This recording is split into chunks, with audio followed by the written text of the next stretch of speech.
সমূহ ভক্তপ্ৰাণ ৰাইজলৈ মোৰ সাদৰ প্ৰণাম।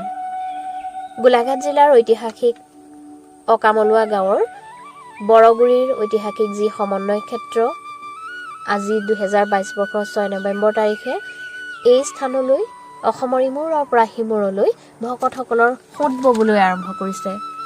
আজি পুৱতি নিশাৰ পৰা অসমৰ বিভিন্ন প্ৰান্তৰ পৰা আহি উপস্থিত হোৱা ভকতসকলেৰে এই ঐতিহাসিক সমন্বয় ক্ষেত্ৰ মুখৰিত হৈ পৰা দেখা গৈছে। আপোনালোকে ভিডিঅ'টো লক্ষ্য কৰিব, ক'তো বিৰদি বাট পাবলৈ নোহোৱা অৱস্থা হৈছে আৰু অলপ এয়া হৈছে পুৱা 5ৰ পৰা 6 বজাৰ ভিতৰৰ সময়ৰ দৃশ্য। গতিকে দিনটোৰ বাকী সময়খিনিত প্ৰায় 12 মান বজালৈকে ইয়াত মানুহে কোনেও কাকো চিনিব নোৱাৰিব, পৰুৱাৰ দৰে মানুহৰ সোঁত ববলৈ আৰম্ভ কৰিব।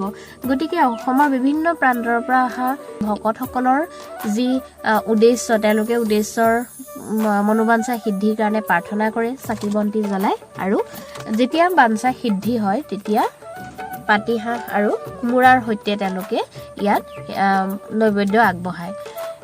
আপোনালোকো আহক, এই সমন্বয় ক্ষেত্ৰৰ যি ঐতিহ্য ইয়াক উপলব্ধি কৰক আৰু সেৱা নিবেদন কৰক।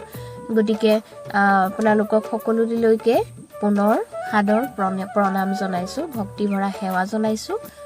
ঐতিহাসিক বৰগুৰি সমন্বয় ক্ষেত্ৰই যি অঞ্চলটোৰ যি একতা আনিছে, সকলোৰে মাজত এই একতা সদায় বৰ্তাই ৰাখক।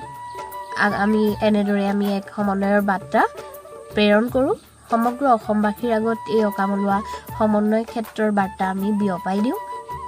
ভগৱানে সকলোকে মংগল কৰক।